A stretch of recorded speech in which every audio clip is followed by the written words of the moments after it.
Halo rekan-rekan semuanya, kembali lagi bersama saya. Kali ini saya ingin melanjutkan pembahasan mengenai pin network yang terbaru. Di sini saya akan membahas tentang hal yang sangat menarik sekali untuk kita bahas bersama-sama berkaitan dengan penggunaan mata uang cryptocurrency di seluruh dunia dan juga cryptocurrency yang ada di negeri Cina ya, yang mana di sini sedikit mengalami kontroversial atau mengalami sedikit kendala-kendala berbenturan dengan aturan-aturan regulasi yang ada di berbagai negara ya, termasuk yang ada di negara Cina dan juga di Indonesia rekan-rekan, tentang aturan daripada cryptocurrency yang mana di sini memang sangat bertolak belakang dengan sistem sentralisasi bank konvensional ya, yang mana di sini untuk cryptocurrency menggunakan teknologi blockchain yang terdesentralisasi. Dan di sini ketakutan mulai mencengkram para pionir-pionir saat para pakar-pakar mengungkapkan pin network mungkin dilarang di Cina ya. Dan seperti yang sudah kita ketahui bersama, Cina merupakan kekuatan daripada pionir-pionir di seluruh dunia, karena hampir sepertiga para penambang petir berasal dari negeri tirai bambu ini ya. Oke rekan-rekan, bagaimana solusinya menghadapi tekanan-tekanan yang ada dan juga menghadapi tentang regulasi-regulasi di setiap negara tentang kemungkinan dilarangnya cryptocurrency beredar ya, terutama di negeri Cina ini. Tentunya segala persoalan akan ada solusinya ya rekan-rekan, seperti yang sudah saya jelaskan beberapa waktu yang lalu mengenai update resmi daripada pihak core team Dr. Nicholas Kokalis dalam wawancaranya. Beliau juga mengungkapkan masalah kepeduliannya dan juga masalah yang dihadapi tentang regulasi-regulasi yang berkaitan dengan sentralisasi dan desentralisasi ya. Kemudian di situ nanti akan ketemu jawabannya rekan-rekan. Nah, kemudian di sini saya akan mencoba membahas dalam website Newsway ini ya. Mungkin rekan-rekan juga sudah ada yang membaca atau membuka daripada berita ini ya di dalam Newsway, karena di sini memang beberapa waktu yang lalu saya juga sempat memberikan informasi tentang ini ya. Newsway selalu memberikan info terupdate tentang pin network rekan-rekan, dan di sini langsung saja saya bahas ya. Ini seorang ahli ekonomi dan keuangan bernama Christopher Jing PhD telah membalas para pionir yang memperkirakan Bitcoin menjadi mata uang tunggal global ya. Kemudian pakar ekonomi menyatakan bahwa peraturan ketat yang memandu penggunaan mata uang telah diberlakukan di semua negara, dan bertanya-tanya bagaimana mata uang non pemerintah dapat menggulingkan semua mata uang fiat. Oke rekan-rekan, dan untuk sosok daripada Christopher ini memang sangat cerdas sekali ya, dan beberapa waktu yang lalu saya juga pernah membahas tentang pendapat dari beliau ini dari sudut pandang yang lain ya. Karena di sini memang memungkinkan kita untuk mendapatkan solusinya ya, terkait dengan kendala-kendala yang ada rekan-rekan terkait dengan teknologi blockchain dan cryptocurrency, terutama pin network ini ya. Lalu di sini bagaimana solusinya rekan-rekan tentang ini ya, pakar ekonomi ya yang menyatakan bahwa peraturan ketat yang memandu mata uang telah diberlakukan ke semua negara ya, dan bahkan ini ya bagaimana kita bisa ya rekan-rekan, atau bagaimana pin network itu bisa menggulingkan semua mata uang fiat ya, atau bagaimana cryptocurrency itu bisa menggulingkan mata uang fiat ya. Saya rasa di sini memang harus dibahas ya rekan-rekan. Kemudian di sini Christopher mengatakan perusahaan, bank, dan individu di Cina telah diamanatkan untuk mematuhi kebijakan akun modal tertutup, sehingga uang tidak dapat bergerak bebas masuk dan keluar dari negara manapun kecuali sesuai dengan aturan valuta asing di negara itu. Untuk ini dia khawatir Bitcoin sebagai aset kripto beresiko dilarang di Cina.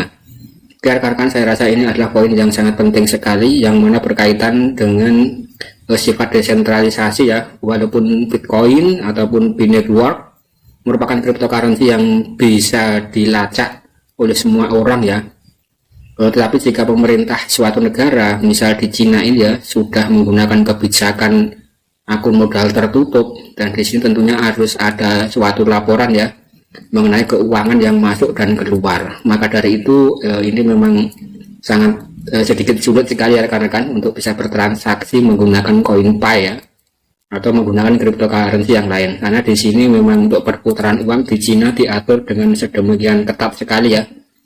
Nah, maka dari itu bagaimana solusinya ya? Nah, kemudian di sini saya akan melanjutkan lagi. Dalam cuitan terpisah, pakar ekonomi itu menyesalkan bahwa para pionir telah membuatnya salah satu, rekan-rekan di sini saya ulangi ya, dalam cuitan terpisah, pakar ekonomi itu menyesalkan bahwa para pionir telah membuatnya salah atau salah mengutip cuitannya dengan berpikir bahwa ia berharap jaringan Pi gagal.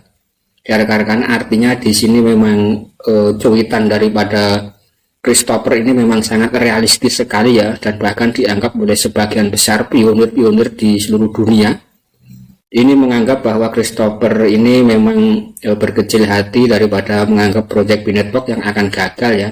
Padahal di sini beliau mengungkapkan berdasarkan pendapat beliau atau pandangan beliau yang sangat realistis ya. Jadi memang sangat realistis dan tentunya memang harus nyata rekan-rekan. Dan beliau memang tidak berharap untuk Binetwork gagal ya. Dan memang di sini ada solusinya rekan-rekan. Seperti dalam konten saya yang sebelumnya ya, yang juga membahas tentang pendapat daripada Christopher ini, dan juga ada seorang dari pionir yang berkomentar dengan miring ya rekan-rekan, dan menganggap bahwa Christopher itu memang memiliki pandangan yang sinis ya terhadap Binetwork. Padahal tidak seperti itu ya rekan-rekan. Itu hanya untuk meluruskan pandangan rekan-rekan terhadap Christopher ini ya. Rekan-rekan, dan di sini saya lanjutkan ya. Ini Christopher pernah berkata ya, saya tidak punya alasan untuk berharap Pi gagal, tetapi setiap ego memimpikannya untuk berhasil. Kemudian saya hanya membantu semua pionir untuk mencari tahu bagaimana menghindari kegagalan dan meraih kesuksesan. Sayangnya, kebanyakan pionir jatuh cinta pada ketidakbenaran, tidak mendengarkan saya dan menolak tantangan. Ini memang salah satu pendapat yang sangat realistis sekali rekan-rekan, dan sangat kritis ya menurut saya pribadi.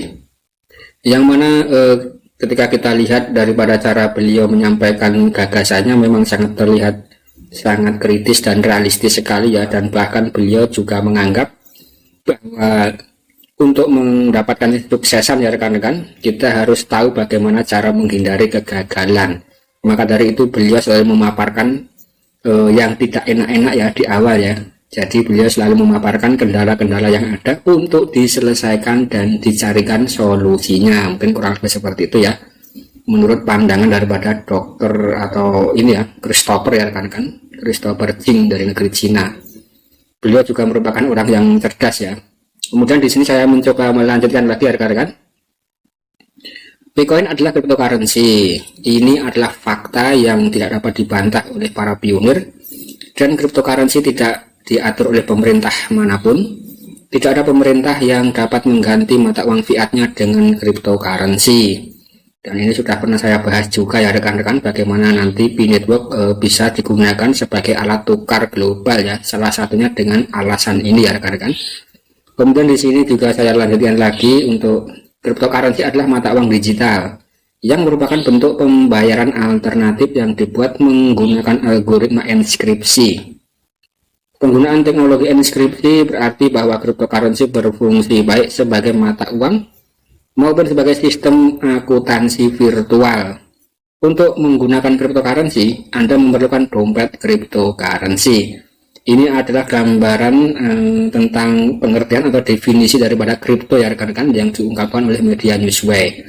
Kemudian di sini juga dijelaskan uang fiat adalah uang yang dikeluarkan oleh pemerintah yang tidak didukung oleh komoditas fisik seperti emas atau perak ya, melainkan oleh pemerintah yang mengeluarkannya. Jadi memang untuk mata uang fiat mungkin seperti dolar atau rupiah atau yuan atau yen ya, itu memang dikeluarkan secara resmi oleh pihak pemerintah, tetapi tidak didukung oleh komoditas fisik ya, seperti emas atau perak menurut pengertian ini ya teman-teman. Melainkan pemerintah hanya semaunya saja dalam membuat uang ya. Maka dari itu terjadi inflasi ya rekan-rekan. Nah, seiring dengan pemerintah yang gencar mencetak uang terlalu banyak dan tidak sesuai dengan komoditas yang ada ya, maka dari itu nilai uang akan semakin berkurang dan terjadi inflasi global ya. Maka dari itu cryptocurrency sebagai ini ya teman-teman, aset digital ataupun sebagai alat tukar nantinya ya, yang memiliki sifat yang tidak bisa bertambah dan bahkan bisa berkurang ya daripada total supply-nya. Maka dari itu cryptocurrency akan bernilai semakin tinggi dan semakin tinggi, dan akan semakin bernilai ke depannya ya, berbeda dengan mata uang fiat yang nilai intrinsiknya akan semakin menurun atau melemah, kurang lebih seperti itu.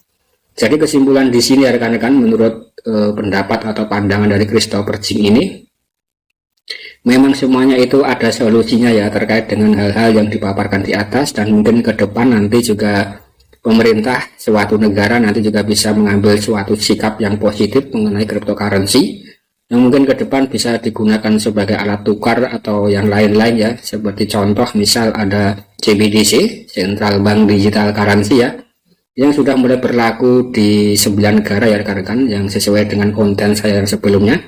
Termasuk di Indonesia juga akan menerapkan CBDC ya rekan-rekan dalam waktu dekat mungkin, yang mana di situ juga akan mengeluarkan rupiah digital ya, kurang lebih seperti itu. Ya rekan-rekan, saya rasa sekian dulu konten dari saya, semoga ini bisa memberikan suatu semangat kepada para pionir-pionir semuanya, dan tidak perlu melakukan project P-Network ya, karena di sini core team terus bekerja dengan keras, dan core team juga sudah memahami kendala-kendala yang ada ya, termasuk kendala sekecil apapun sudah dipikirkan oleh pihak core team untuk mencari solusinya. Oke rekan-rekan, jangan lupa silahkan diklik like-nya, dan jangan lupa silahkan tulis komentar rekan-rekan dalam kolom komentar, dan jangan lupa diklik subscribe-nya agar rekan-rekan tidak ketinggalan informasi-informasi yang menarik seputar P-Network dan cryptocurrency yang lainnya. Terima kasih.